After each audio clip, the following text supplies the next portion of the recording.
Team Henderson. What'd you do on the weekend, brother? What did I do on the weekend? Well, the wife's actually gone overseas to Mexico to shoot a wedding, so I kind of just took the chance to muck around with some mates I haven't seen for a while. Nice. Tough gig, that one for the missus. Yeah. Well, she's there for like 3 days and then she flies back. But Yeah, that is tough. That is tough. yeah, real hard. But I went and met up with Scott and Caden. Nice. So, yeah, pretty good. Mate, just seeing behind you the lavender. Don't fall asleep on me. What's the vibe there? Is that the wife's touch, or is this something else you're into? A bit of floristry. Yeah, no. Sophie did put that up, but I love it. It's nice. Nice, man. Yeah. I think we'll get started. I saw today Port South was asking if his cleaning or field dressing was offensive, and you put on that you've been dealing with a bit of suppression from the likes of Facebook and Instagram of some of your fantastic images. What have you been doing about it? I've been doing nothing, we post pretty tame content and then save more of the graphic stuff for print. Yeah. Just pretty much for that reason. Like, I don't know, we try to keep a good image on Instagram, but in the magazine we kind of just keep it real. But I don't know. I don't know if it'll get any better. Like, the way that I see it is the guys that are controlling it are going to get way more strict on the content that hunters are posting, which sucks and obviously doesn't make any sense to us. But I don't know. Just don't know what to do about it. No, well, and now it's become a game, because like I saw someone the other day, they had a picture of, it was like a close up of their anchor point with their bow, and it was just their beard and their bow, and that was bloody censored. I was like, what the hell? Yeah, exactly. And I didn't really, well, that wasn't really happening when I started coming up with the idea of doing a magazine, but it's becoming a lot more obvious that, I don't know, everything's getting just a wee bit too PC, so it's kind of making us a little more proud of being able to publish content that's real, like it's for hunters, it's what hunting is, like, you got to skin an animal to get the meat off. It's it's no different to how someone would do it in a butcher or in the freezing works. It's just free range and it's in the mountains. But yeah, oh, hang on, something happened up. Sorry. Oh, I got a notification for this. Yeah, probably. I think you bring up a good point that if you can target it correctly, and like, the magazine's user buyers, if you buy your magazine knowing what's in it, and it's the same for me. I've found that if I share to some of the hunting Facebook pages, then the reach is fine and no one's got a problem with it. But if you just rely on like Instagram or Facebook, well, you're going to get nowhere. Yeah, and it makes me, like, as much as it sucks, it's all a bit of a positive for a magazine that's up and coming, because I try, even when it comes to advertising and getting certain brands in front of hunters to to give them options and give them knowledge on what's out there, these brands are going to struggle more and more with doing paid posts up on Facebook and Instagram. And meanwhile, you've got we've set up a platform where people can advertise with the magazine, and it can pretty much be whatever you want. Like, it's not censored. Because even for ourselves, when we try to put up posts, like, I put in all this effort to edit a video. I keep it pretty clean, but it's got an animal dying, so it doesn't work. Even though that's reality. And it even makes me think further, like, a lot of these people wanting to advertise through social influencers, specifically like hunting influencers, but if things keep going down the track that they are, then it's going to be hard for them, because you've got people that have got, tens of thousands of followers, and these brands pay to sponsor them. What happens in the day that Instagram's like, all right, we're cutting off all guns, we're cutting off all hunting because it's against our community standards, then all of a sudden these people are going to have nothing, And so it's good for us just to set up a platform that's true to hunters, and I'd say that we're relatively safe. Yeah, and I guess that it goes back to what you constantly hear in the sort of advertising and social spaces, that email still works and subscription still works. And so how's the website sort of been going? Like, you sort of own that space and can put up what you want, or how's that? Yeah, exactly. The only problem at the moment is that I'm in a position where we're a startup, so I'm doing most of the background work. Yeah. So as much as I'd love to put more time into the magazine and setting up that platform, all it's really doing at the moment is it's just a space for people to order a magazine. Our first step to making it a wee more interactive was obviously adding the NZDA King of the Mountain film to it with a wee write-up, some images, and then soon we'll start to add our next couple of films onto that page. But yeah, exactly. Like you just can't beat emails. Emails have been around forever, and they're going to be around for a long time. And so having the magazine, setting up a website, there's no censorship on all of that. And then eventually, might come to, we're in a position where the only way to view our online content is if you're a subscriber, and you get posted saying, hey, here's this video, it's about hunting.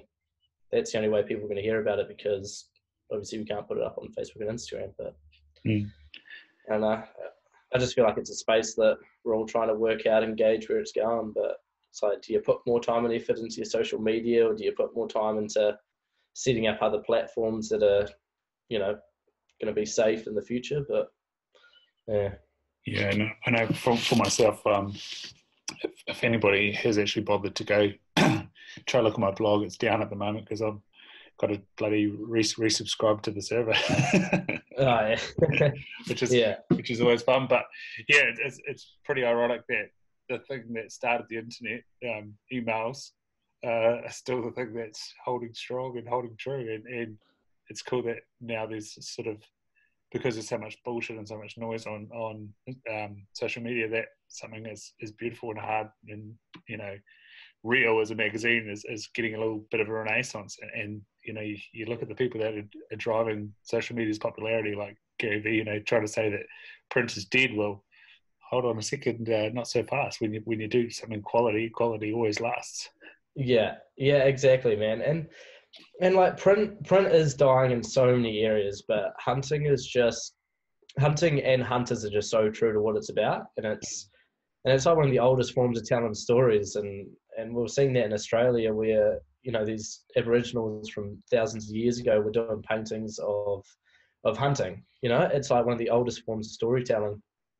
And so if you do it in a way that nothing can interrupt it, then hunters are just always going to enjoy it. And if the internet goes down and we can't put out magazines, to be honest, who gives a shit? Because it's just going back to, hunters in a bar telling their hunting stories to one another. Like, that is the best of the best, So yeah. I don't know. I'm not too worried about censorship where it goes. Like, I'll be happy to carry on just telling yarns with mates over there. And that's even the reason why taxidermy is so good as well, because it's a talking point and starts a conversation off, and it's never one way, because the person asking the questions obviously comes with their own preconceived ideas, and the person that had the tale and everything that led up to it's got something to yarn about it. And you said about hunters being the purest form often. Well, not anymore. You can get internet bloody everywhere these days, but often you're out the back in a hut, and it's nothing like finding a magazine in a hut from 5 or 6 years ago and having a read and seeing what people were up to, and it still relates. And same with some of these old books that were produced in the 50s and 60s, 70s about hunting in New Zealand. They still stand true, and it's still interesting and still learning stuff. Yeah, and even when it comes to defending hunting from people that are a wee bit too PC, nothing beats stories, eh? Like, you can't, like, if you're trying to defend hunting, you can't just go on a rant about, oh, I do it for the meat, and go down that track, because most people can't relate to that, like, they don't give a shit because they can still go to the supermarket, like, unless you add like a bit of a sob story, or just say like, or tell them the story of the adventure that you went on, like your first time hunting, and you managed to get this meat and came home, you cooked it with, your mum, dad, that sort of thing. Like, that's similar to my story. And you just can't beat that, and it all comes down to it being a story. And stories are just, I don't know, I feel like they're going to be the best way for us to communicate why we hunt to people that don't understand it. So Yeah, man. storytelling's king. And go a little bit further into your sort of story in hunting, and then obviously being a ski bunny, and then bringing it back to hunting. What's the go, man? At a young age, started off hunting. Like it was like 12 that I first went for like a big game hunt with the old man. That turned to shit. We got lost and stuck, and I was in tears at like 11 o'clock at night, so we couldn't find the hut. But that got me addicted to it. And then the next couple of years through high school, just hunted with the old man. He gave me the odd days off school for us to head off for long weekends. But then once I kind of got into my late teens, made a couple of real good friends that were snowboarders.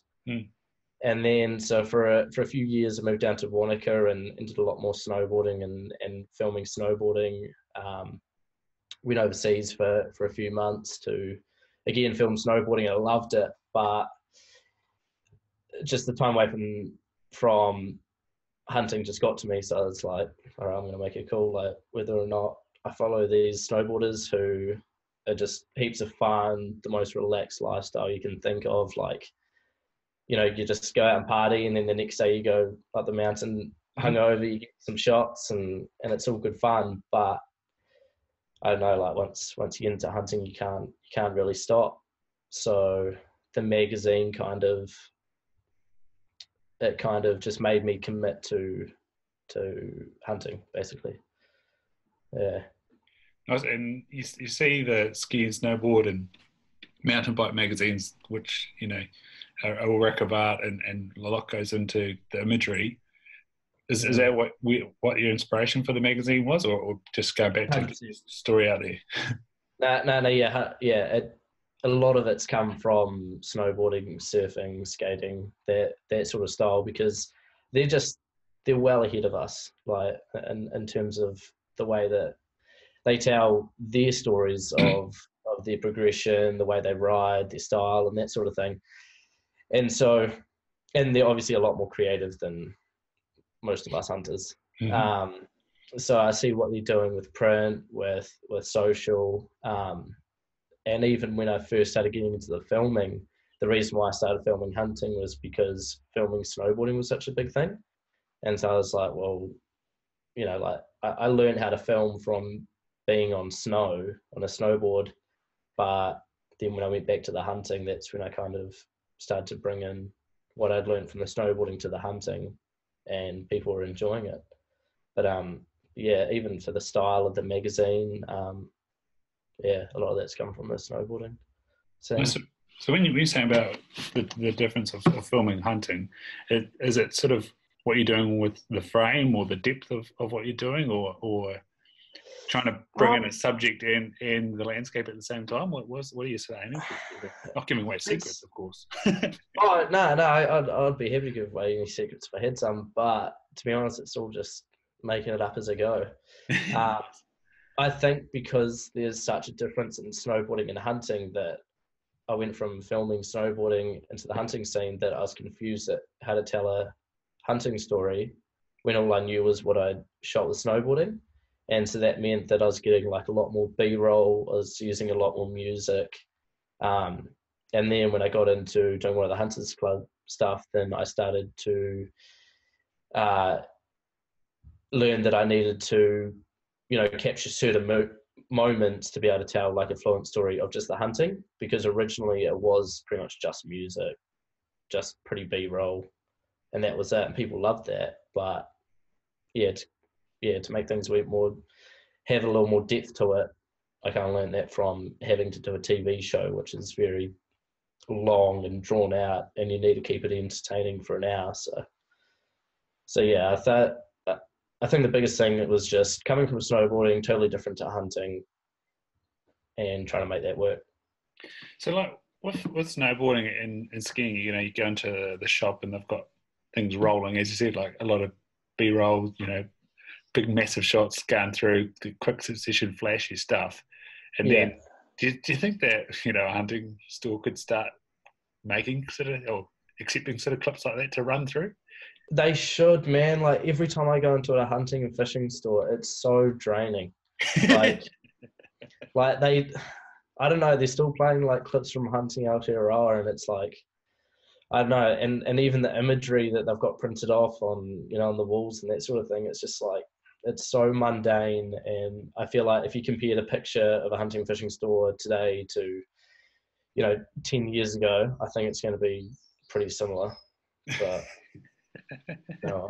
they press it by the counter too, likely. yeah, exactly. But because I was at Queenstown Airport and there was a Montreal stand there, and they were playing some of the snowboarding videos that I'd made with Carlos and JJ and Liam, and that was cool. Man, he's like, there's a shot of Liam like pulling the finger to the camera, and it's like heavy metal, and they got that playing in the airport, and it's like, sweet, that's showing off the culture. Yeah, man. No, I always love it when, I don't know, Mrs. always searches Spotify and she gets tracks out, and I'm like, man, this would go good on a snowboarding video, or just up on the mountain. And something, it's funny how that snowboard skiing culture crosses over into music, and it's probably not even anything related, but you just think, that sounds like going down a mountain. Yeah, exactly. I've this winter I was trying really hard to organise a trip that crossed the two over with snowboarding and hunting. Yeah. I was going to have Scotty Lego come over, but the dates that we had set, there was bugger all snow. But hopefully sometime in the future I can make that happen, because so often I'm hunting and we'll be in, deep snow, and it'll be like, man, like we could hike up here in some split boards and like build a kicker or something like that and film some snowboarding. And when I'm snowboarding and we're getting dropped off in a heli, like I'm looking out for some chamois or some tar, just to work out the area. So I just need to bring those two together. So hopefully next couple of winters I can do that. Yeah, mate. My friend, which I'm pretty sure is how I came across you back in your snowboarding days, Helly Boyle, he lives down Rohini's, and there was a good dump up there a couple of days ago, and his missus was thinking, oh, let's go for a hunt and snowboard while we're up into some of those shoots. It'd be fantastic. And did they? Oh, probably not. He's a farmer. He's always too busy. Yeah. Fair enough. And it'll be so hard to, unless you're flying in, like screw carrying up a split board and boots and pants and that sort of thing. But yeah, like I feel like the way to make it work you'd have to fly into an area, land just above the snow line, so that you could head up for the snowboarding and like head down towards the scrub for the tar and chamois. Yeah, man. That sounds an awesome concept. Look forward to it, mate. One day. When we were talking yesterday, I sort of said, what have you learned from Dave on the Hunters Club? And then you said, what do you mean? I said, well, maybe what have you taught Dave on Hunters Club? What's been the crossover like, man? And someone that's got a history in fishing and now 5 seasons of hunting, what's it like jumping in with him?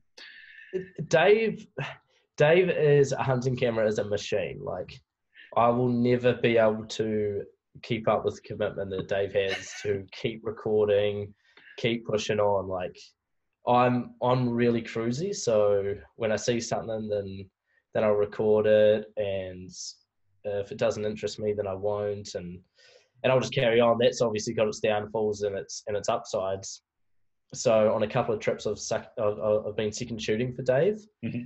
And then that's when you see him work, and he's just charging up the hill to get every sort of angle, and he might not use them all, but he's just so driven and focused. Meanwhile, I'm super laid back, and sometimes I don't want to pick up the camera to record them glassing. I want to have it, I want to glass myself. Yeah. But yeah, like I was saying before, like the show taught me a lot more about how to tell, a fluent story of a hunting adventure. So yeah, I'd definitely say that his work has had an influence on what I'm producing now. Mm-hmm. And then I'm sure that, some of the stuff that I'm doing or pitching to him is influencing, the way that the show is looking now in terms of, the smallest things like colours or depth of field, and I don't know. being two creatives in the hunting scene, like there's always going to be banter, and there's always going to be a lot to learn from each other. Nice. And you said he's got a lot of footage. What's it like on the cutting room floor? Obviously having to do that yourself. What's it like having a lot to choose from? Yeah, it's hard, man. Like, luckily, I don't edit any of Dave's episodes. So when he gets in to film an episode, then I'll cut up, what I've done, and then he'll just put the finishing touches like voiceover and ads and that sort of thing in. But I hate it. I hate editing. Like, it's like with anything else that I film, I can flick it off to another editor. Mm-hmm. But hunting, you just have to know hunting. So it might take me like 4 days of going through all the footage and dragging into a timeline. And by the end of it, I've got about 6 or 7 hours of footage. And then I have to turn that into like 54 minutes.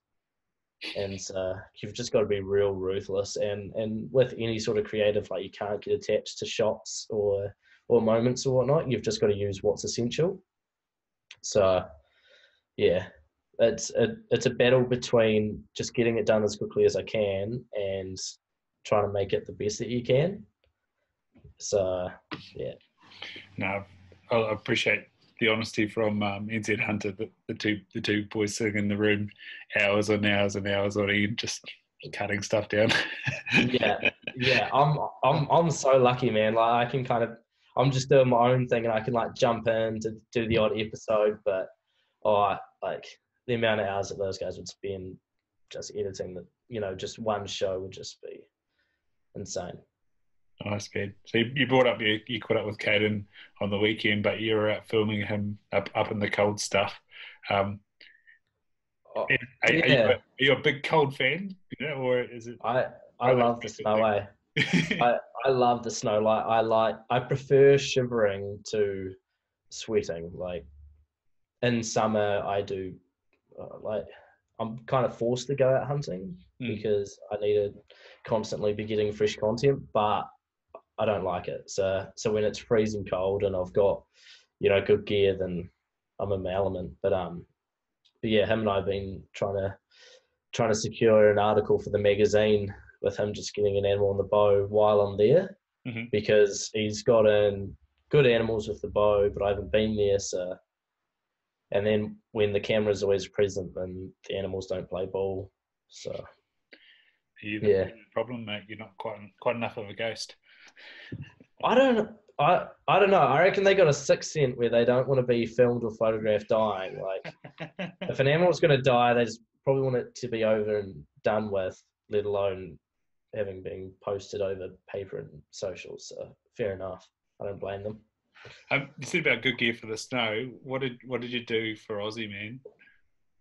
Oh, Aussie. Crocs and shorts. I was actually unprepared for the cold nights. Yeah. Because I didn't puff it. I mean, I didn't pack a puffer jacket or anything or any warm gear, which is good for during the day. Because Robbie from Blood Origins, he rocked up with a whole bunch of fresh Kuyu gear for us. He had some like wicked t-shirts and pants and shorts and that sort of thing, which were awesome. But I carried on rocking just the stubbies during the day, and then I was just wearing no socks with gym shoes, which gave me mad blisters like all over my feet. Our guides were rocking bare feet for like most of the trip.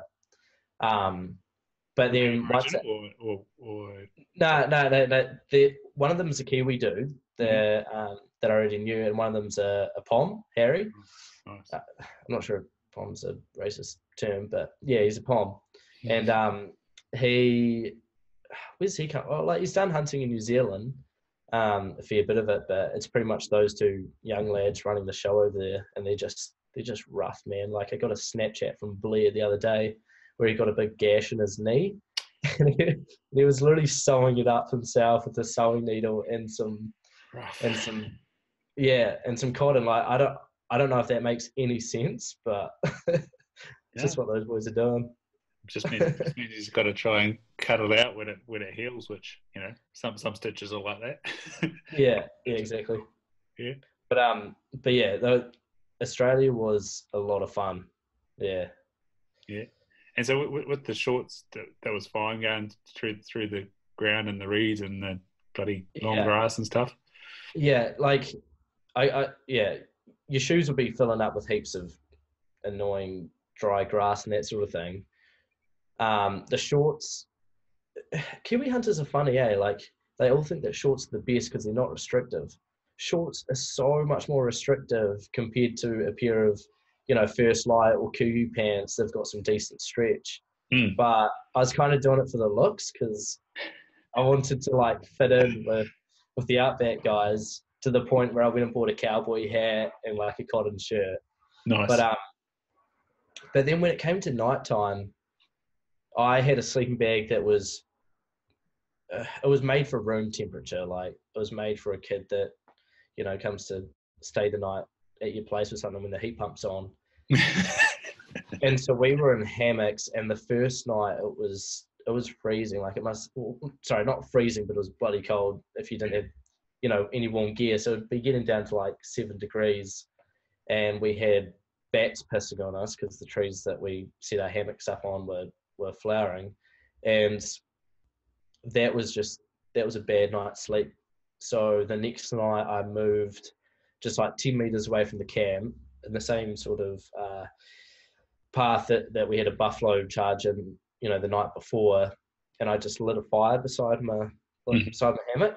So at night, like I lit that and I was warm as, and it burns a couple of holes in my hammock, and then I'd wake up again and it would be out, so I'd redo a fire like that. A few hours later, wake up cold and set up another one. But yeah.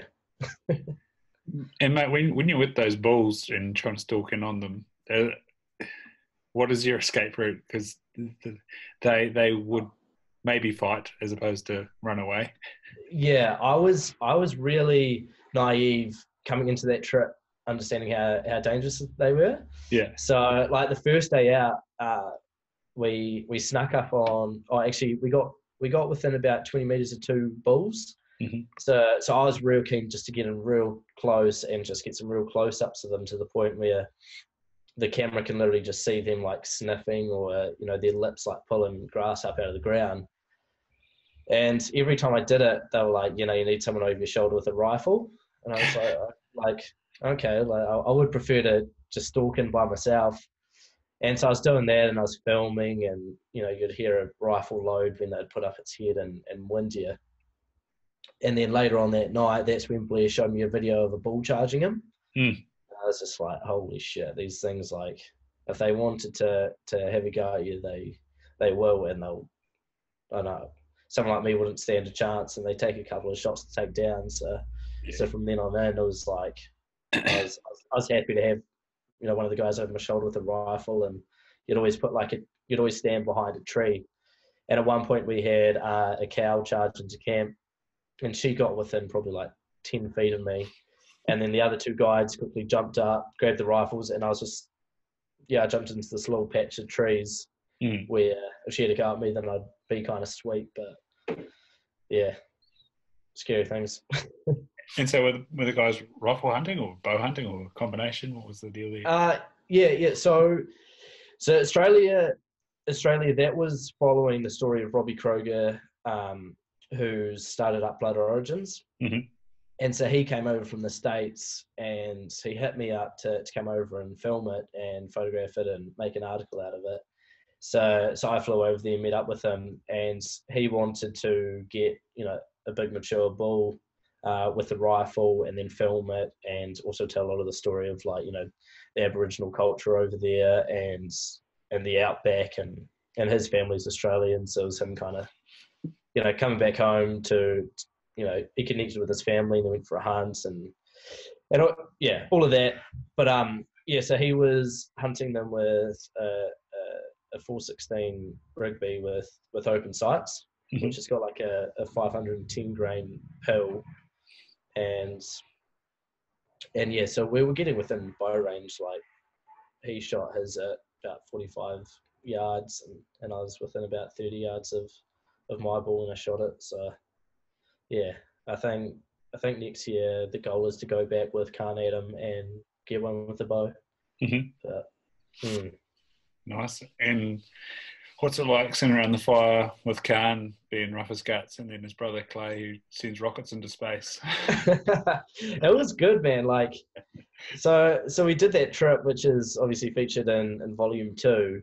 That was my first ever time seeker hunting, and it was my first time into the car weekers. Yeah. So we flew into, the very edge of the blocks where we could get a helicopter, and then walked about 6 hours into. Well, I actually can't remember any of the names that we're in, but yeah. So we hiked. Yeah. Like I wouldn't tell you, but I can't. So I can't remember. yeah, exactly. So we headed into some, river floor. It's all bush, which I haven't done a heap of bush stalking, just like a wee bit with Dan and Tim from the Hunters Club. But Khan's, he's one of my best mates, so like, I can jump on a trip with him anytime. And then obviously meeting his brother was awesome because Clay, he doesn't hunt, but he just loves hiking and getting amongst it. Yeah. So he was there the whole time. Like, he would hang around camp and read a book and like stoke up the fire and just do his own thing. And then Khan and I would split off and go look for some animals. And yeah, we had a hell of a trip. The seeker weren't super vocal. Actually, not really vocal at all. Like, there was like a couple of hee-haws, I think it's called. But Khan, he's hunted that river before, so he kind of knew certain areas to target. And we had heaps of encounters with animals, a couple of stags. He got a hind with a bow as well, and we cooked that up as Clay cooked that up as a leg roast over the fire the same day that Monty and Poldy, who were 2 other bow hunters, had walked all the way in. Mm-hmm. So that was epic, man. Like, we were just hanging around by the camp, like, had a good day's hunting, had one hell of a good leg roast, and we carried in like 6 miles each. So I think we had like 3 that night, even though they were supposed to last 6 days. But yeah. And what was the deal with the aged meat? Was that just something that you guys had hung up, or? That was I don't know. That was just rank because that steak was from a stag that Khan had shot 2 days earlier.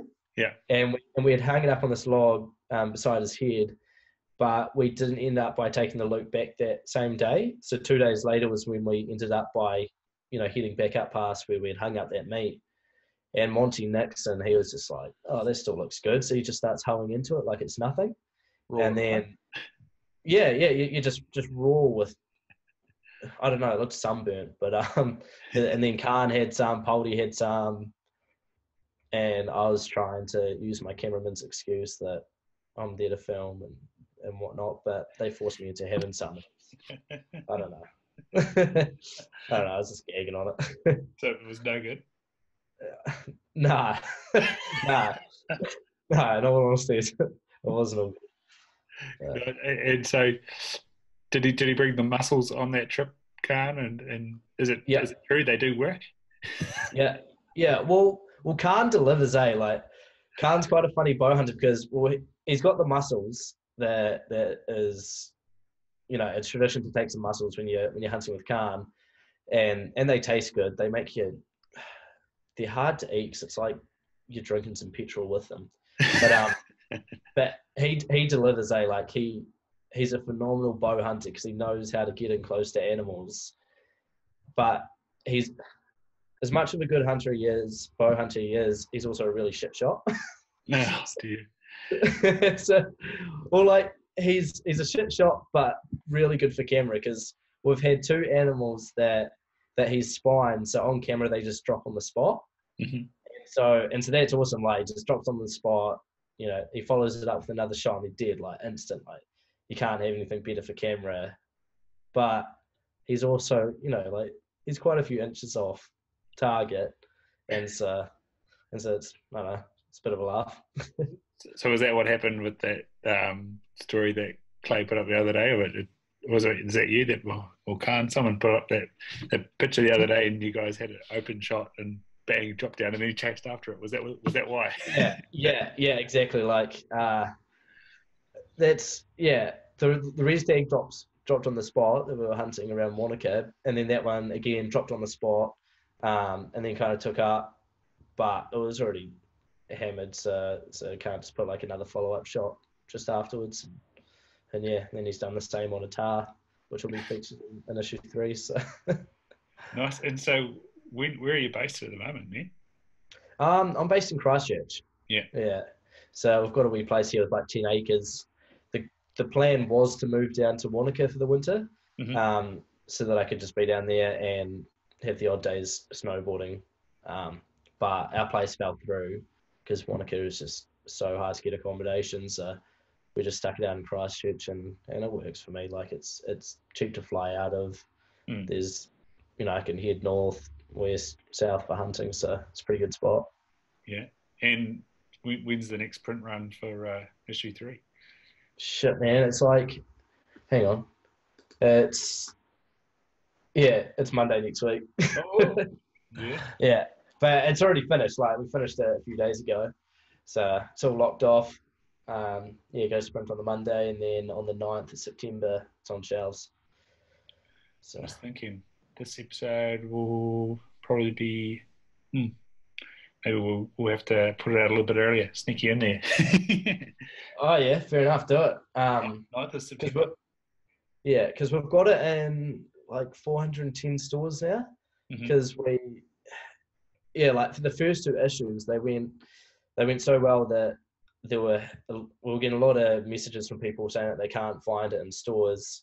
One, because it wasn't in that store, and 2, they've been selling out of them, like in specific stores. And the distributor is so frustrating because if something sells out, then they don't restock it. Yeah. But for this next issue, they're buying, quite a few extra copies. So hopefully it's going to be a lot easier for people to find and get in their hands. Yeah. Otherwise, online's always there. Yeah, I was sort of 3 days after release, and I took the last one, and I said to the guys, "Oh, you're going to have to get some more of these." And that was in the middle of Hastings, and I was talking to Clay. I haven't even read it yet. I've been trying to find it all around where I live, and he was like, "Can't see it anywhere." It's a good problem, but at the same time, I'd rather just be extras so that we can find it easily. But we've got the online store, and Sophie's taken care of that, and we've switched courier companies, so now they will go out pretty quick, so people can just put in an order online and get shipped out. Nice. And so you said with Blood Origins being based in the States, is there any plans to go look at some bison or buffaloes over there? That'd be pretty good to get up close and personal with.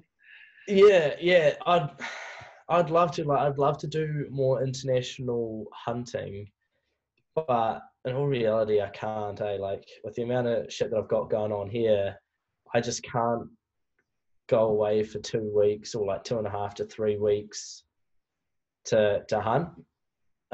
Mainly because we're focused on Kiwis, so we want to have the majority of the content in the magazine for Kiwis. But like there's a chance this September to go hunt elk in Utah, and nice. And there's a couple of other opportunities popping up, but we're just kind of turning them down at the moment.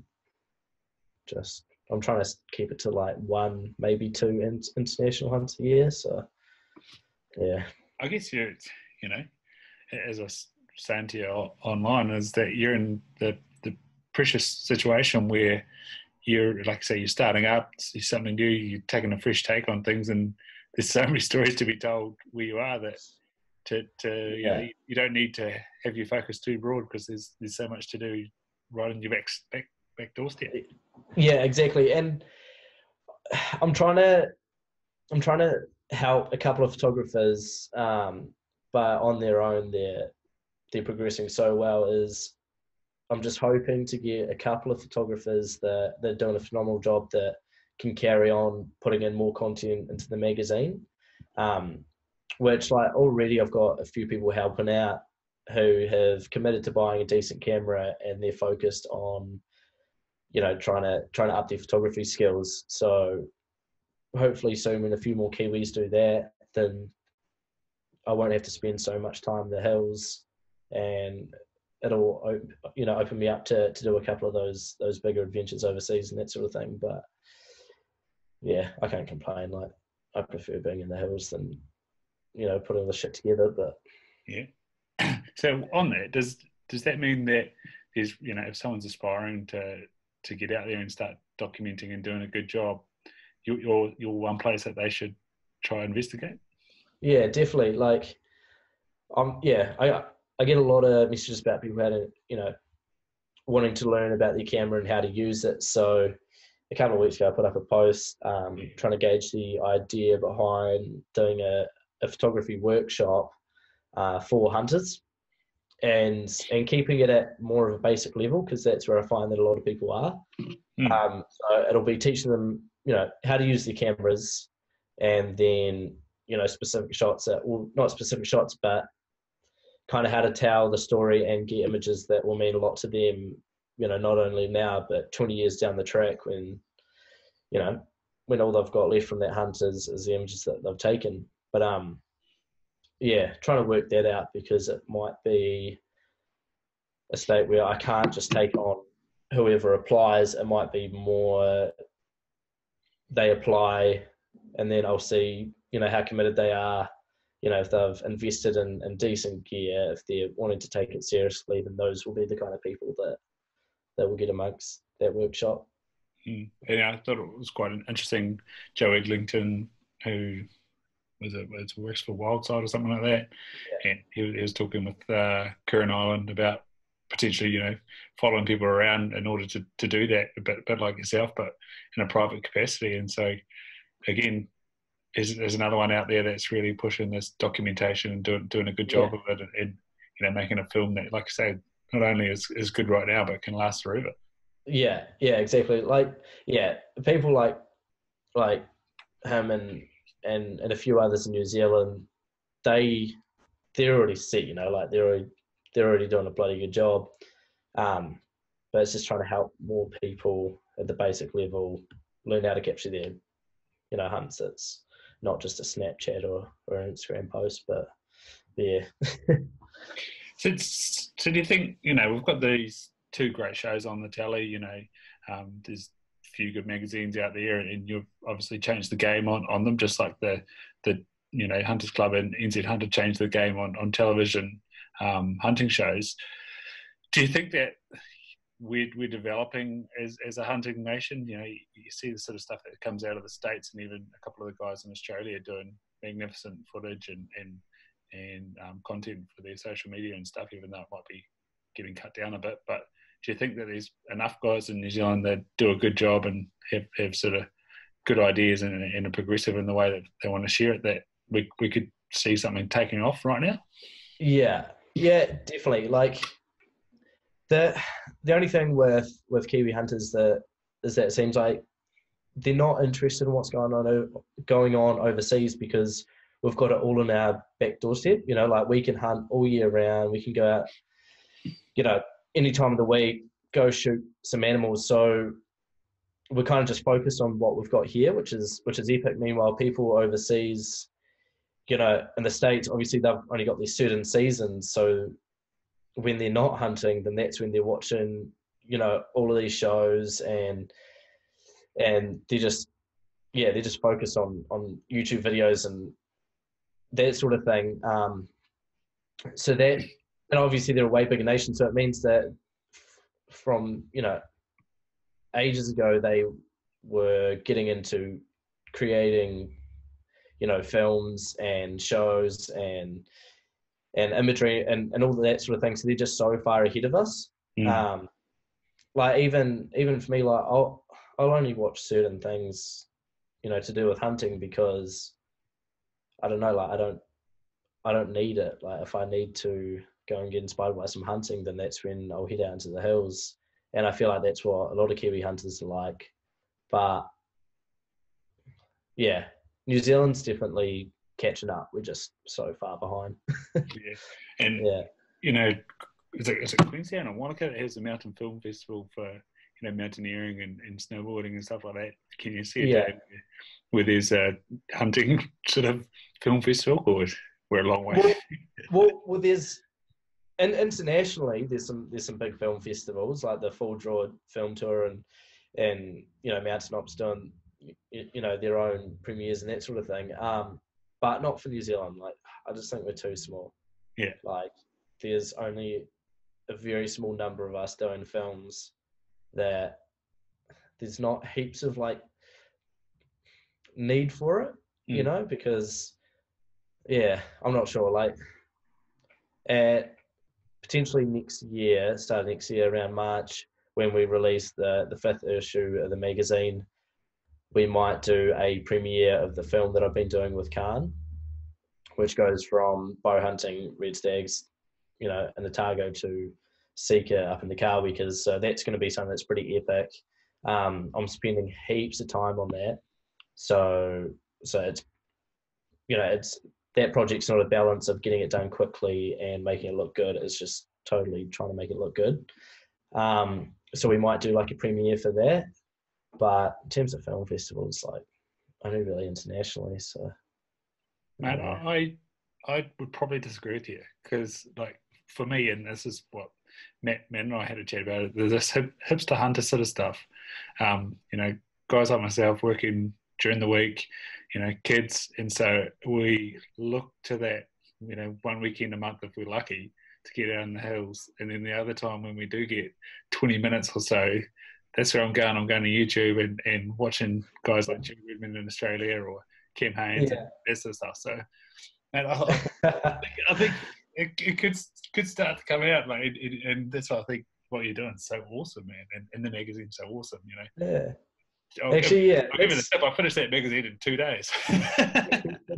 Actually, that's quite funny, because I do, like, I actually do kind of question what I'm doing, because I'm trying to do it to the best that I can, that I can appreciate it, but at the same time, like once it's out, I'll never watch it again. Yeah. And then people like spend time to send me some emails or send me some messages at how much they enjoyed it. And I'm like, really? Like, I don't have time to watch films. Like, I'm surprised you like sat down and watched it. No, but I think that's for your perspective. You're in the creative process. That the process of doing it is what it's all about. And then once it's done, then it's like, right, the next one. And you hear the comedians talking about their specials. They've worked for 2 years, worked their ass off, practiced, make sure they got it right, make sure everything hits the mark, and then they do the special just to showcase what they've done. And then it's like, shit, now I've got to start again. And same for you. Yeah. Your work is the magazine, but the work is actually making the magazine. That's just a representation of it. And I was lucky. You need to hang around a lot of the guys that were doing architecture or doing fine arts, and just those weeks leading up to their critique was so stressful and so intense. But man, as soon as they finished the critique and we were off studying, they were having the time of their life. Yeah, right. and so yeah, so I don't know. How do you reckon learning on the job was, as opposed to going and doing film school or anything like that? It was so hard. Like that's definitely something that I have learned, and is probably some of my most given advice, is I jumped straight into it. Like I went straight from working up in Auckland with like a secure income to freelancing without setting anything up. Yeah. And so it meant that I had all the time in the world to do my own thing, but it was so stressful, because at the end of the day, like we all need money. Like it's what like we need to pay the bills. So putting that much pressure on having to bring in an income didn't make it a lot of fun. And it also meant that I needed to be constantly working for clients and making work for them, that I didn't have a lot of time for my own projects. Mm-hmm. Meanwhile, you've got people that work, like they might be working a full-time job now, but if they want to get into doing filming and photography professionally, then literally just take two days off a week, and then that way you've got just enough to cover your food and your rent, and then you've got flipping 4 days to do whatever you want. Like you could fill those 4 days in with doing some work for a client and getting some extra money, more than what you would have been getting paid at working at Subway.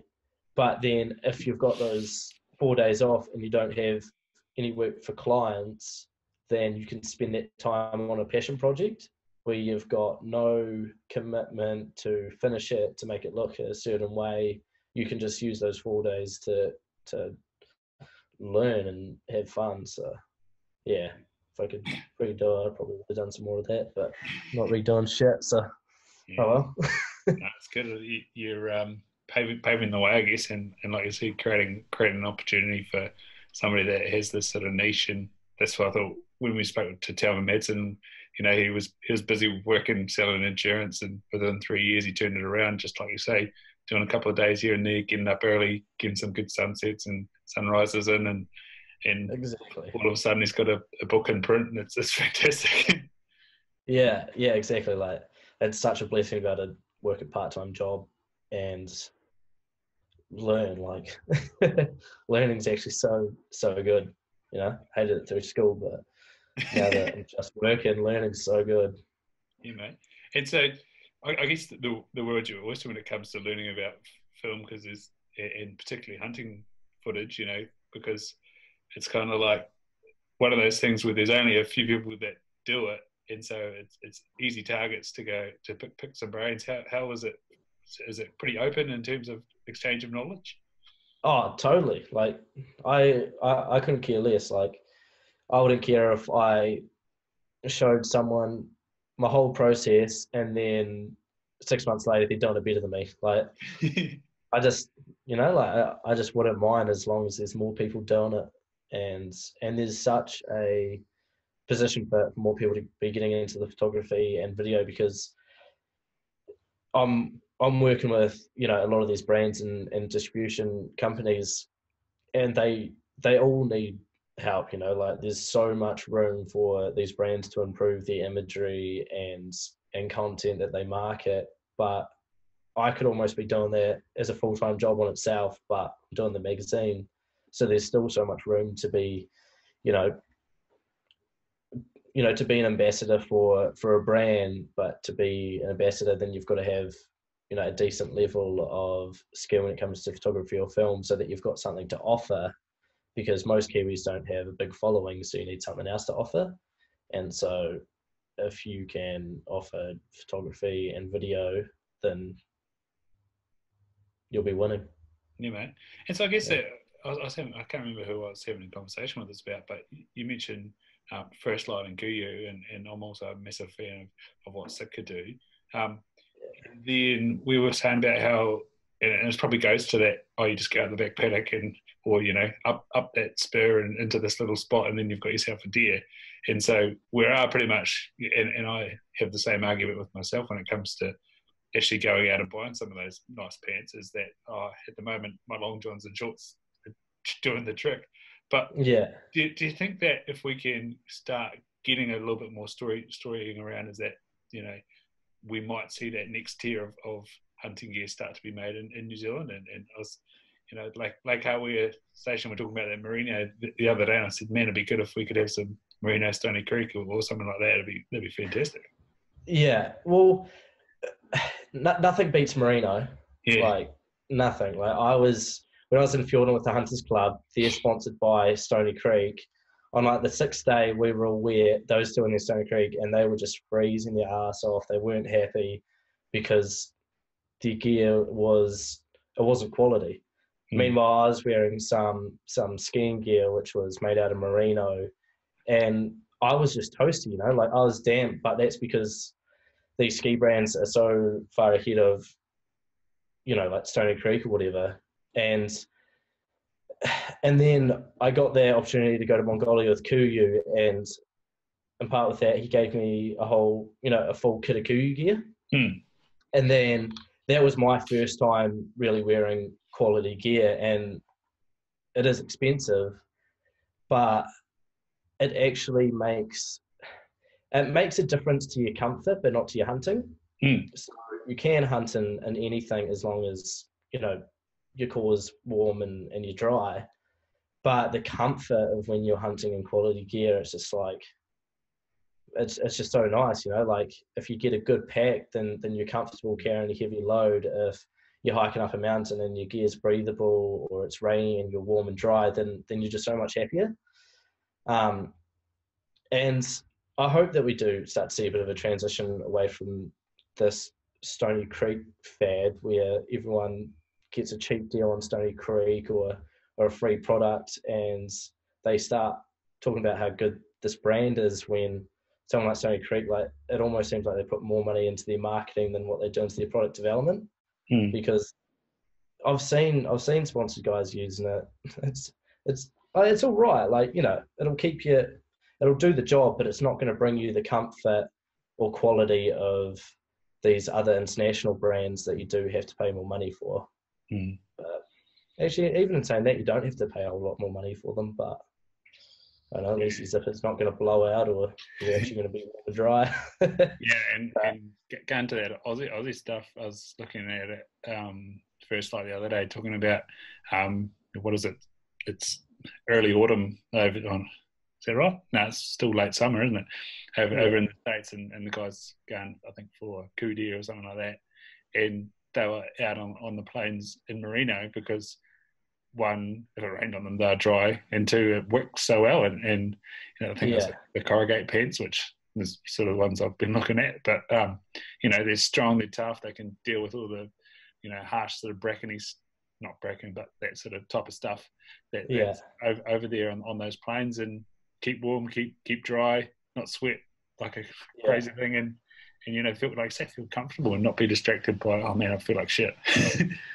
And then also with gear, people need to learn that if you wanted a boot that was going to last you forever and be fully waterproof and comfortable and light, that doesn't happen, you know. Like, if you wanted something that was going to last forever, it's going to be made out of steel. Or you know, or if you wanted something that's light, then it's not going to be as durable. Or if you want something that's waterproof, then it's not going to be as breathable. And so there just aren't products that do all those four things. Otherwise, they'd be on the market and they'd cost you a shitload. But so when you come to some of this good gear, I would compromise some durability for it being lightweight, because it, you know, like when I'm hunting, when you pay for the good gear, it is going to be more durable than something obviously cheaper. But the fact that it's lightweight means that I can fit in more warm stuff, or I can have more room for, you know, some extra chocolate bars or some water or whatnot. So I don't know, people just need to kind of just learn what they need or what they need to get out of a product and choose the right one for them. Yeah, and that's what I think is quite cool about Tony Vincent now talking about this mountaineering stuff. I think it's like Ace Tricks or something like that. I don't know. I get the name wrong all the time, but exactly that. It's light, it's durable, it's made for mountaineering. It rolls up in his bag. He's got that layering system down pack. He just whips it out when he's glassing, chucks it back in the bag, and carries on. And you're seeing plenty of tents and stuff now that are lightweight, just roll up to nothing, but keep you sheltered. It's really cool. Yeah. That sort of stuff is out there, and I don't know, like the fact that people are being more aware of hunting in New Zealand. At the same time, hunters in New Zealand will probably start asking the question of their gear and the longevity of their gear and the quality of their gear, because that same information is coming to us, and you're starting to get mates that are using stuff, and that's the sort of thing that's happening, eh? Yeah, and it does suck to pay the money, but it's so worth it when you do. Because now that I've got some coup gear and some First Light gear, I'm not going to be able to go back to anything else. And just a plug for Cam and First Light as well. You know, you can get it in New Zealand and not have to risk that the fact that you might end up paying another $70 through customs. Happened to me with the boots. Because Cam. So obviously I did the chocolate Q, got all the gear, and it's phenomenal. Like, you know, it's easily one of the top brands in the world. And so I get a lot of questions about the Q stuff, but I'm also directing people towards the First Light stuff because it's phenomenal. Like, it's pretty much on par with Q. So, now, own it? yeah, exactly. And because I've got their puffer jacket and their mitts now, and it is like, the gear is phenomenal. But even better, it's like, it's a Kiwi dude that's bringing it in. Yeah. So one, I want to support him, but two, like if something's the wrong size, then a couple of days later, you know, you'll have the right size sent back, and and he's dealing with, like, you can call him up because, you know, Kiwi number, normal times, everything just flows a lot easier in terms of getting the gear to you. Yeah, and you're saying about the mitts and the jacket. How does that sort of, you know, having used ski gear, how does that sort of compare with, you know, comfort and breathability, and then obviously in the hill, how well does it last? Yeah, well, I like the mitts are different to ski mitts because they're just made to keep your hands warm for when you're glassing. Meanwhile, snowboard gloves have got, you know, leather on the hands so that they can take a bit of shit. But oh, it's so warm. I don't know, like it's warm, it's light, it packs down to nothing. But another big difference between something like that first light puffer jacket is it breathes so well. You know, like I might get hot in it, but I'm not sweating, or I don't feel it sticking to my skin because it's sweat. So you can still trap with that on? Oh, I wouldn't.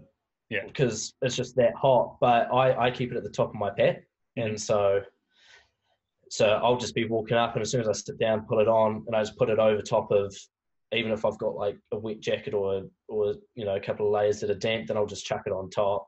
Maybe not even zip it up. Sometimes zip it up over my bino harness and just sit there. So yeah, it's bloody toasty. Yeah, but you're supposed to be filming, not binos.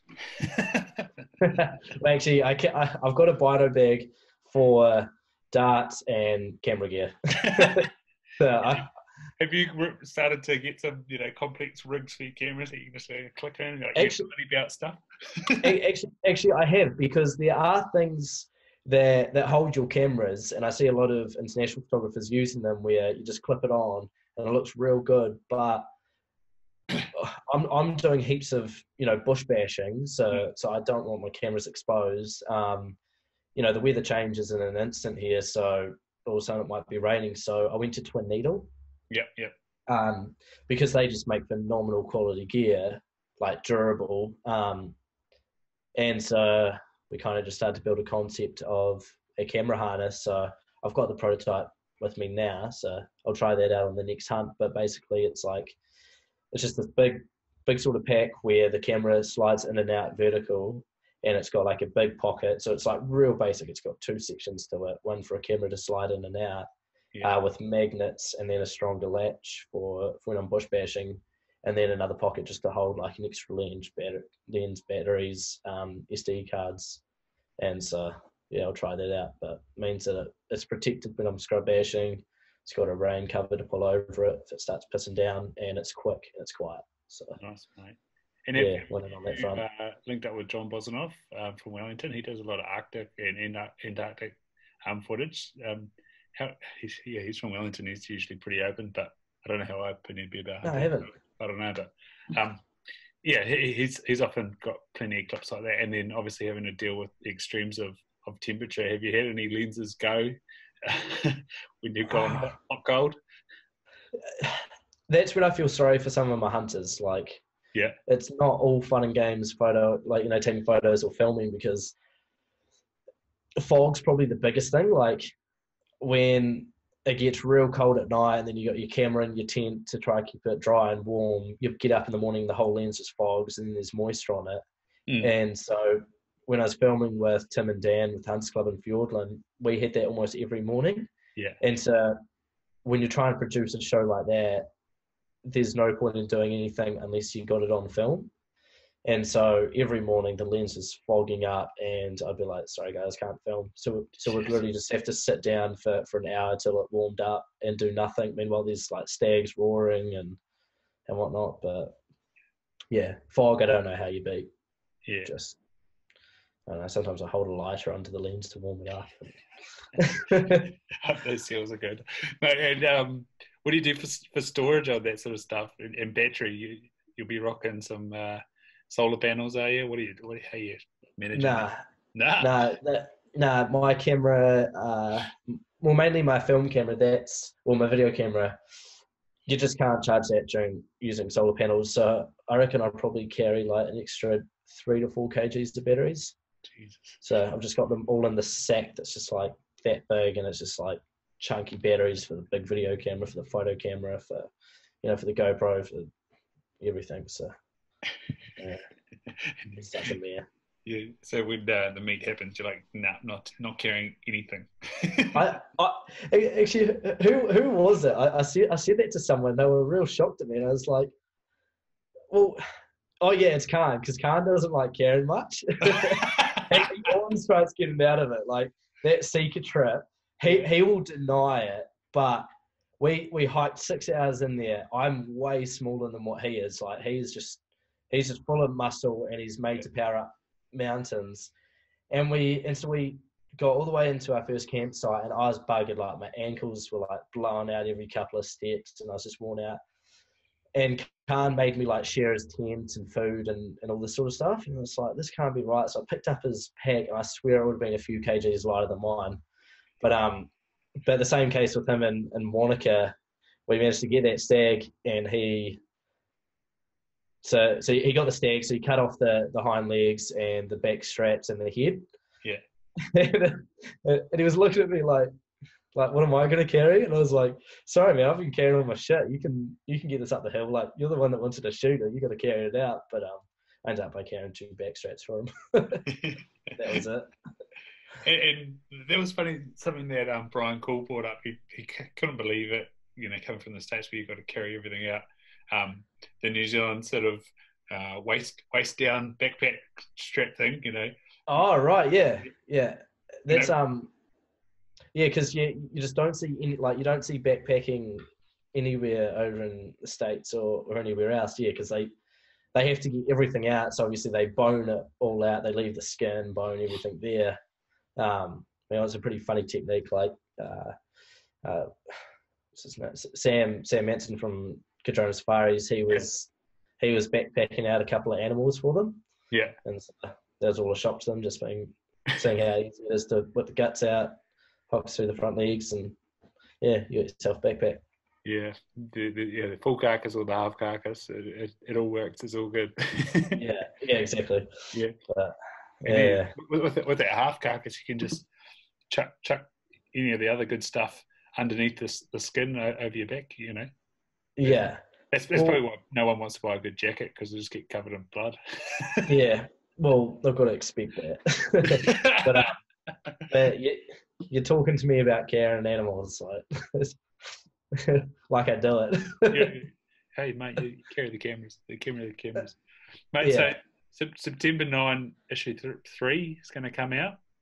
Yeah, that's the one. Issue 3. What do we got in there? It's looking fucking epic, eh? We included a hunt from Rosie Tong, which is shooting a fellow buck in Woodhill Forest. Nice. Which is pretty distance, which is a fair distance from me, and I've never done any hunting up around Auckland, so I thought I'd include a story like that. We've got our Australia trip, so we've got Dreamtime by Robbie at Blood Origins. That's telling the story of his hunt, and then I've included just separately a wee segment on the bull that I shot. Cool. And then, man, I forget it all. Throwing some spears through some fish again. Yeah, of course. We got Sam doing one, because they got it's on his, I don't know how to say it, like Wanganella trip. Is that it? When they went to Tonga? Or? No, not Tonga, but they got a world record marlin with a pulse spear and female record for a marlin as well. Awesome. But yeah, we got that because I love Sam's work, and everyone loves Sam's work. We've got some key conservation from Richie Williams. Cool. Nice. And in the previous issue, we had something about Kiwi hunters needing to step up as conservationists, because we say we are, but in reality, that was current. No, that was bloody good. Yeah. It was like, it just makes me really think. Like, next time you say I'm a hunter, I'm a conservationist, it's going to be like, well, am I? Because like you go out there and you shoot one animal, why haven't you shot 10? Because there's a lot of them. Yeah, it's just hunters not really thinking about what conservation really is. So Richie Williams, he spent like 5 days going out and helping with the Kia Conservations Trust. Mm-hmm. So that was him taking his own time off work, doing the hard yards to help out with conservation. We got a axis hunt from Hawaii. They got sent in for something else. It's international. Um, huge stag that Hans shot. We've got another run. From And then Karen? we've got this is from just us, so just from the Hunters Journal. It'll be another convicting piece. It's just about, again, it's about being hunters and how we contribute, and it's a bit about how some of these organisations, like where they spend their money, and how, and then other parts about how hunters, me myself, I'm not going to have much of a voice, but when we're together and backing an organisation like the Seeker Foundation, TAR Foundation, NZDA, that's when our words really start to contribute to what's happening in our back doorstep. Yeah. Khan heads into a ballot block with Blake Clinch, and Blake photographed the trip, and Blake, he blew me away with his images on this one. Like, it's one of my favourite pieces that we're only 3 issues deep, but he did a phenomenal job. Like, it's just epic alpine terrain, and Khan managed to nail a really good ball with a bow. So, sick. Yeah, a couple of other bits and pieces. No, that'll be good. Yeah, and some from the Hunters Club. Wicked. And some from Josh, who has been shooting his hunts on film. So it's a bit of a step backwards for some of us using Snapchat or digital cameras, but he's gone towards shooting everything on 35mm film. And so you've just cut some of those for the mag, or what's the deal with that? Oh, so over the last 3 or 4 years. As in images on film? Yeah, images on film. So it's a proper 35mm film. So he goes out on a hunt, he shoots it on an old Pentax, and then once the hunt's over, then he goes to the camera store, gets it developed. A week later, gets his images back. So that might motivate me to get the missus her batteries for a film camera. I'll say you can come hunting with me and capture it on the film. It's so cool, man. Like if I wasn't having to do a magazine, I'd be shooting everything on film. Yeah. Like you've got 24 shots in a row. You're only going to take photos of things that you give a shit about. You're not going to be spending so much time looking at a monitor, or when you're back home, you're not going to spend so much time editing. It's just like, you photograph what you think's cool, see how it comes out, and it's not straight onto Instagram. So yeah, there's a dude in Auckland. He's got a great voice. I think he does some voiceovers every now and again. It's like Glenn Manchester or something like that. And yeah, he's been getting into a bit of film as well. And I remember he was showing his first week of doing it. And he took it into the film shop to get it developed, and then he got half of them back. He's like, need some work on getting my focal length right. Yeah, it's such an expensive way to learn, but you get the best accidental mistakes when shooting film, and I don't know, you just get some bangers, like half the frames like film burned, and it looks cool. And yeah, my missus was saying, because she's got Diana, she hasn't done any of this for years. She's got a little Diana, and she was saying about how because she was looking up to get some film, and there was some expired film for sale, and she's like, man, I want to get that, because just like the lighting on the expired film is just so good, because it pops. And I was like, oh, that's so awesome. yeah, it's so backwards, but it's so arty farty. So get some of us going. Yeah, man. One last thing, the King of the Mountain. You mentioned that. Yeah. What was it like being with a bunch of lawyers? Did you ever win an argument? No, I'm not gonna win an argument with any of them. Like Ben Humphreys, he's a tough bastard, and he's older than me, so he's gonna beat me down if I try to argue with him. And Brent, he's another smart big dick lawyer, and Gwen is just the knowledge that he's got in his brain. It's like, I don't know, I was just really there to film, and that was it. But that trip's definitely one of my favorites, like, that I've ever been on. Yeah. Like, I had talked to them a wee bit before the trip, just kind of lining it up. I was late to I was turning up to the helipad as the heli was coming in, and then jumped out with my shit and just chucked it all in. But when you spend 7 days in such demanding country, going through so much shit, how are you not going to become mates? Yeah. Like the banter was good. Ben Humphrey, like he was laughing at me because I downloaded a couple of cartoons onto my cell phone, just because it's like you don't have to think and you can just shut off and you fall asleep watching them. Yeah. And then he ended up like getting addicted to the series with me on that hunt. So like at night we'd jump on, we'd like watch an episode of this like cartoon, and he loved that. And then Gwen's just like he reads and reads and remembers knowledge. So when you're walking around those hills, it's just like every little detail, like he can share, some knowledge about it. And then Brent's his brother, so there was some real funny banter between those guys. They must be in their like early 30s. And at some point, Ben's nearly 40. He was when he picked up a PLB off him the other week, he was like, I'm off to Auckland to a 40th. He's like, shit. Now I'm going 40th birthdays. He's like, I'm 39. This is worrying. Yeah, and it's so good. Like when we were filming that trip, there was like the year that I was going to 21st. Yeah. And this year he's off to 40th, and it's just like. but now he's like, a good mate, and we go along so well. And it's like, where else does that happen? Yeah, man. And it was also in the curious perspective because I can now understand why he was so surprised you were there, because he was sort of like, oh yeah, I'll go down with the boys and I'll go out for a tar hunt, and then all of a sudden there's a cameraman on me. So there literally was all of a sudden the cameraman on him. Oh really? So right, yeah.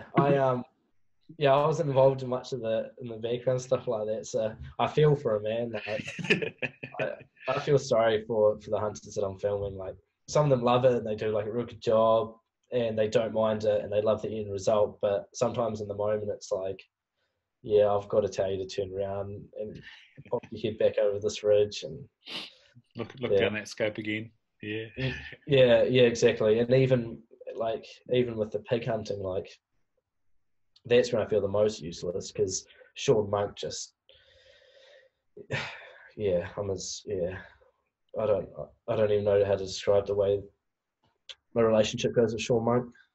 It's funny though. It's a lot of fun, but you must like having you there, because for so long he's sort of had to, stop, and then all of a sudden he just like drops camera and was like, "We're off." Exactly.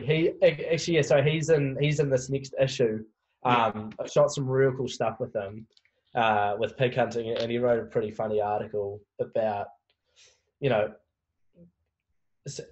kind of touches on our relationship, but also, the differences and the similarities between photographing pig hunting and being an actual pig hunter.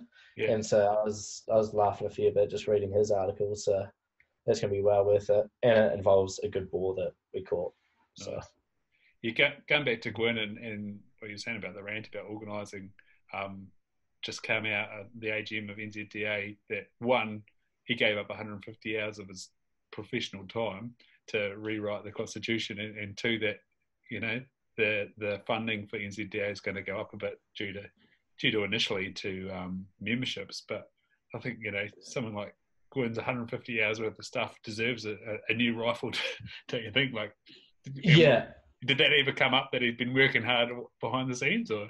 Oh, he's just the most mellow, down to earth guy, but he's constantly like him and Tim Watson, who are both members of the Wellington branch. Yeah.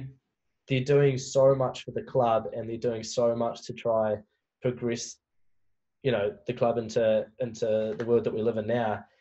And so I just admire the work that both those guys do. Like Gwyn, he's got a pretty gnarly job, I just call him a big dick lawyer. I don't know how else to put it. But like, that in itself is a commitment. But yeah, everything that he's just doing for the club and for hunting is just, it's phenomenal. Yeah, Ben's going to try check up an interview with him, because I'd love to hear what he did for 150 hours of his own time. That I want 150 hours of my own time.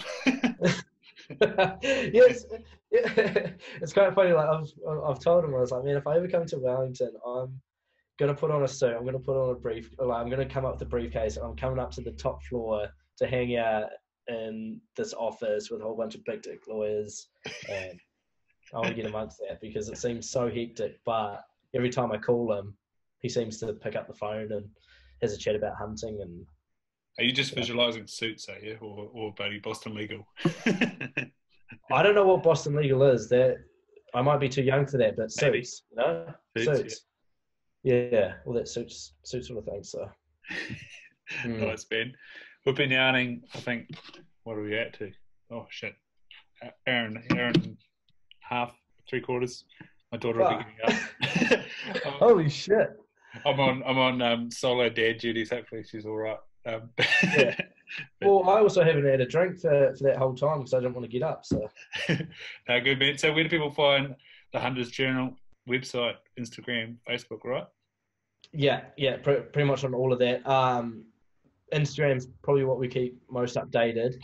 Yeah. So you can know when magazines come out. You can just see fresh images that we don't put in the magazine. So everything's kind of separate. And you guys are YouTubing now? Well, yeah, we've got that first NCTA film up on YouTube, which is on ours. But we've also started up a webpage called Motion Pictures on our website, where that's where we'll kind of release stuff, but everything will also be hosted on YouTube. So we've got NCTA live at the moment. We've got our Australian hunt, which is going to be fucking epic as well. And then we've got the bow hunting film with Khan. So yeah, it's going on.